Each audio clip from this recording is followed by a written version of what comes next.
নামাজ পড়ে বের হয়েছে তখন যাইয়ে ধরছে চারজনে।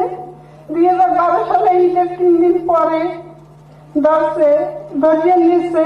তাই আর নিচে দিয়ে হাতে নিয়ে নিচে নেওয়ার পরে এরপর আমি এর বাসায় গেছি, এর ফোন দিছি। ওর বাসা আমার বাসা তো একই এলাকায়, যাই ফোন দিছি। আর ভাই আছে লেটু বিপ্লব, তার কাছে জানিয়ে দেওয়ার পরে ও বলছে কি যে অনেক কান্নাকাটি করছি, যে শুনছে আমি কালুর আম্মা এই ফোনটা কাটিয়ে দিয়েছে।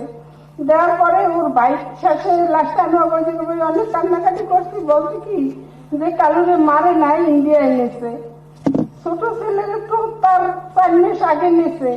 ইন্ডিয়ায় যদি নিয়ে থাকে, আমার শুধু সন্তান না, যত সন্তান ঘুমাতে, যত মায়ের সন্তান 2012 সালে 14 বছর ধরে সংগ্রাম। আগে তো জানতেও না কেউ যে ঘুমাইছে, এই মায়েরটাকে রাইয়ে দিয়ে সারা বিশ্বে জানিয়ে গেছে। আর আমার তো 2টা সন্তান ছাড়া কিছুই নাই, 2টা সন্তান।